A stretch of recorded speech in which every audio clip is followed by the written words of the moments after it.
Bienvenue dans cette première vidéo de l'année 2026 et j'avais envie de répondre à une question qu'on m'a souvent posée. Morgan, pourquoi j'apprendrais l'anglais alors que je vis en France, alors que je suis français?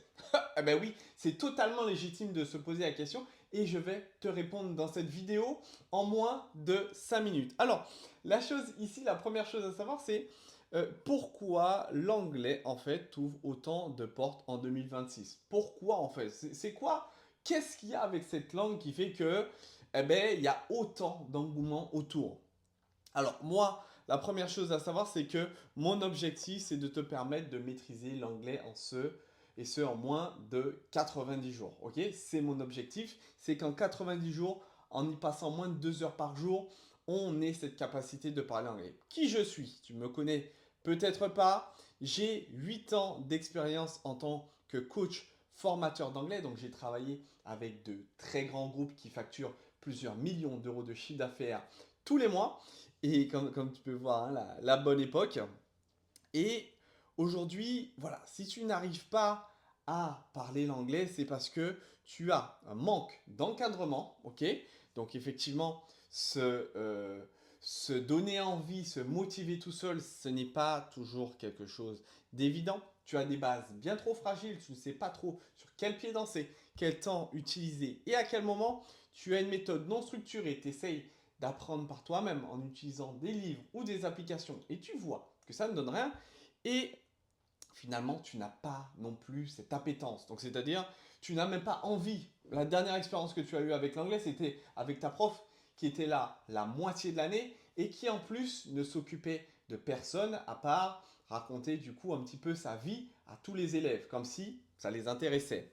Donc, à l'heure actuelle, qu'est-ce qui se passe? Tu n'as pas le goût d'apprendre, tu n'as pas de structure pour mémoriser sur le long terme et du coup, tu n'as pas de résultats. Et ce qui est embêtant avec ça, c'est que tu n'as pas le temps non plus d'attendre. On va attendre encore des décennies et on pourrait le faire pendant très longtemps.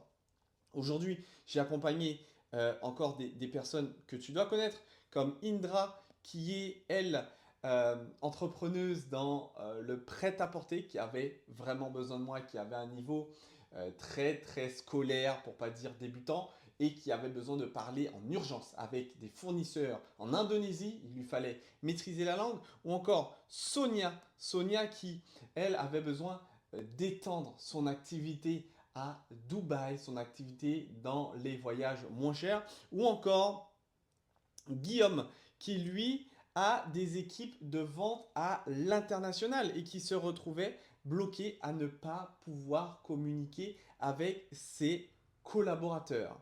Donc, on a ici trois profils qui peut-être te parlent et aujourd'hui je vais t'expliquer en deux mots pourquoi c'est aussi important de maîtriser l'anglais. D'accord? On va en parler ensemble de suite. Petit bug qu'on adore. Donc, la chose à savoir, c'est que premièrement, la francophonie, c'est ça. Ok? On parle de 220 millions de francophones dans le monde. Donc, on parle du Canada principalement, avec du coup cette partie que tu dois connaître, le Québec, où ils ont un français qui est un petit peu différent au nôtre. On a les îles, ok? Guadeloupe, Martinique. Ils ont compté la Dominique et Sainte-Lucie, sauf que là-bas, on parle plus le créole. Donc, on parle quand même d'une population de moins de 5% dans les îles autour. Voilà, jusqu'à 30% avec Haïti, mais ça reste quand même assez faible. La Guyane, effectivement, où ils parlent français. On a bien sûr la France. Et on va retrouver également quelques territoires africains, quelques pays sur le continent africain où, voilà, où la langue, le pourcentage de francophones va jusqu'à 60%. Mais voilà, dans les faits, pour y avoir été personnellement, bon, j'ai pas trouvé que c'était une personne sur deux qui parlait français. Enfin, en tout cas, franchement, voilà, c'est des gens qui parlent français, mais à la limite, un français basique pour une personne sur deux, sinon c'est pas français du tout.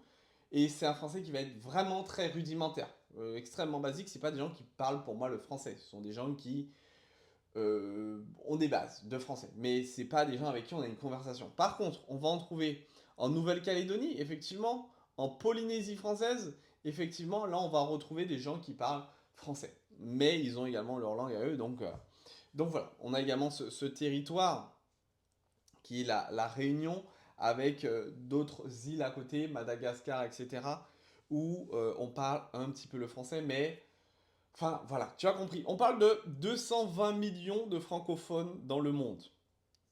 Ok? Et tu l'as compris avec la description que je viens de te faire, que c'est pas 220 millions réels. D'accord? Bon. Donc ça, c'est le monde auquel tu as accès aujourd'hui. C'est à ce monde-là, c'est à ces 220... Bon, on va plus... Moi, je serais plus tenté de dire 100 millions. Voilà, j'aurais bien coupé la poire en deux. Tu as accès à ces gens-là. Ce business, ça fait déjà pas mal de monde. Je pense qu'on est d'accord. Oui, on est d'accord. Maintenant, ce qui est intéressant à savoir par rapport à l'anglais, par rapport à ce que je mets en place et par rapport à ce à quoi tu pourrais avoir accès. Donc la première chose que je fais, c'est que moi, les personnes qui viennent vers moi, elles ont accès premièrement à un audit complet. Je viens identifier les points d'ancrage et de blocage. La deuxième chose, c'est que je fais un plan sur mesure adapté à la personne. La troisième chose, je garantis mes résultats parce que avec moi, c'est impossible que tu rentres dans l'académie et que tu n'aies pas de résultats. C'est simple. Et tu sais quoi? Je te le mets, je te le garantis même. Hein. Donc au moins c'est simple. Aujourd'hui, avec l'anglais, tu as accès à quoi? Tu as accès à plus de 2 milliards de personnes. On parle de 2,2 milliards de personnes. Ok? On va parler premièrement de l'Amérique du Nord. Ok? On va parler des États-Unis. On parle de plus. Aux États-Unis, c'est plus de 300 millions de. C'est-à-dire qu'il y a plus de personnes qui parlent anglais aux États-Unis que dans tout le monde en français. C'est-à-dire qu'il y a plus de gens aux États-Unis qui parlent l'anglais qu'il y en a dans le monde qui parlent le français. Enfin, je ne sais pas si tu imagines, c'est juste une donnée incroyable. Donc, tu vas retrouver les États-Unis, tu vas retrouver la partie nord du Canada. Tu vas retrouver également plus de 10, entre 10 et 25 millions de locuteurs anglais en Amérique du Sud. Tu vas retrouver la même chose dans les territoires du Brésil, du Suriname, des gens qui parlent anglais. Et même dans la partie Argentine, tu retrouves entre 2,5 millions de personnes qui parlent l'anglais. Dans l'Amérique du Sud, en fait, tu vois, en fait, tu constates que ici, dans les Amériques, on parle de presque 1 milliard, presque 1 milliard de personnes. Bon, j'extrapole peut-être un peu, mais on n'est pas loin de 500 millions à 1 milliard de personnes qui parlent l'anglais. Enfin, je veux dire, c'est quand même un truc de fou. En Russie, ça parle anglais entre 10 et 25 millions de personnes. Effectivement, le continent est énormissime. Et ça pourrait paraître petit, mais quand même 10 à 25 millions, ça fait la moitié de la France. Hein. Voilà, donc au moins, on est fixé. En France, ils ont même compté la France, parce qu'effectivement, en France, on est censé parler en anglais. Hein, tu es peut-être l'exception. Mais on est là pour ça, on va travailler ça, t'en fais pas. En Australie, ça parle anglais. En Asie, en Océanie, Philippines, Chine, Indonésie, Malaisie, Singapour, ça parle anglais. En Inde, la première langue en Inde, c'est l'anglais. Bah, je le précise quand même, pour ceux qui ne seraient pas au courant. C'est un truc... J'ai même pas besoin de citer tous les territoires africains où on parle anglais.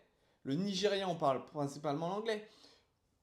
Bref, on parle de plus de 2 milliards de personnes. 2,2 milliards de personnes, ça fait simplement 2 milliards de plus que les francophones. Donc, autant te dire que toi, à la base, tu as un marché qui est comme ça, et il devient comme ça. Enfin, je veux dire, c'est pour ça que c'est aussi important. Et pourquoi l'anglais peut t'aider au quotidien?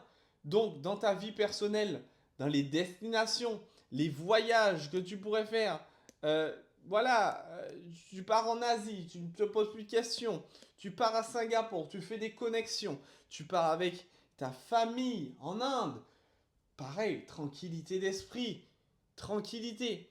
Pour le business, on parle d'indépendance, ton business ne fonctionne pas en France. Ok, c'est pas grave, peut-être qu'il va marcher en Australie. Peut-être que tu as une poissonnerie, non pas une poissonnerie, hein, peut-être pas la poissonnerie, ça marche pas. Peut-être que tu as une fromagerie en France, elle ne fonctionne pas. Tu exportes tes fromages en Australie. Peut-être que ça explose. Mais ça, tu peux pas t'en rendre compte si tu parles pas anglais. Tu ne peux pas t'en rendre compte. Aujourd'hui, j'étais au téléphone avec un entrepreneur qui fait des préfabriqués où il doit se sourcer en Chine. Il parle pas l'anglais. Il a du mal avec l'anglais à négocier avec ses fournisseurs. Tu gagnes plus d'argent parce que tu sais négocier. Tu as accès à l'information parce que tu sais quand et où ont lieu les prochains séminaires, les prochaines innovations, les prochains, comment on dit en français déjà, les prochains salons, voilà, exhibitions. Tu as accès à toute l'information également. C'est quand même un truc de fou. Et sur le plan personnel, sans même parler de la famille, du travail, c'est l'unicité. Les gens ont besoin de toi parce que tu es la personne qui maîtrise l'anglais pour l'image. Donc tu es cette personne dont, oh waouh, il sait parler en anglais, il sait gérer, il va pouvoir, c'est la personne à qui on peut faire confiance. Et l'exemplarité que tu donnes à tes enfants, à tes générations d'après, parce que tu l'as compris, et j'espère que tu l'as saisi, c'est-à-dire que les 220 millions de francophones, donc on a bien dit, on divise par deux, ça va pas s'étendre. Il n'y aura pas plus de territoires qui vont apprendre le français. Le français, c'est une langue magnifique, c'est génial, c'est la langue du romantisme, c'était la langue de l'aristocratie à l'époque pour les Russes, et même ça allait encore un petit peu. Mais de nos jours, est-ce que les gens ont vraiment un intérêt à connaître le français? Ben non. Ben non. En fait, pourquoi faire? Alors que toi, tu as tout intérêt à savoir parler anglais. 2 milliards de personnes, pour les opportunités, pour ta famille, pour le business, pour l'information, pour l'argent. Et même si aujourd'hui tu es en poste ou tu es salarié, une entreprise sur deux, en fait même 2 entreprises sur 3, exigent l'anglais en entreprise. Donc est-ce que c'est encore une compétence sur laquelle tu devrais passer, négliger, parce qu'on est en France et on parle le français? Je ne pense pas.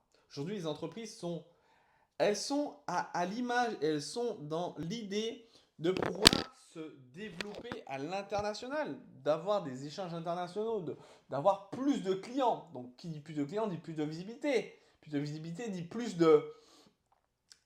d'échelle. Donc, ça déjà à l'extérieur. Tout simplement. Donc, moi, si je peux te donner un vrai conseil dans cette année 2026, ça serait d'enfin maîtriser cette compétence, quel que soit l'investissement que tu dois y faire. Sinon, tu auras un vrai wagon de retard. C'est un peu comme le Bitcoin, tu as négligé. Regarde où on en est. C'est un peu comme l'intelligence artificielle. T'imagines demain, qu'est-ce qui va être si tu n'es pas capable de parler anglais? Alors tu vas me dire, oui, ils vont inventer des outils. Bien sûr, ils vont inventer aussi des robots qui jouent au basket. Hein, il n'y aura plus de basketteurs professionnels ni des footballeurs. Ça sera des robots, ça sera de l'IA. Non, cette image par rapport à l'anglais restera inchangée. Au contraire, elle sera valorisée avec le temps. Les gens qui seront là avec des écouteurs, ah, il n'y a pas de réseau, il n'y a plus de batterie, il y a plus... Ils seront disqualifiés, éliminés directement. Ceux qui sauront parler la langue, comme je sais parler aujourd'hui cette langue, ce seront de vraies compétences valorisées encore plus avec le temps parce que ce sont des valeurs humaines.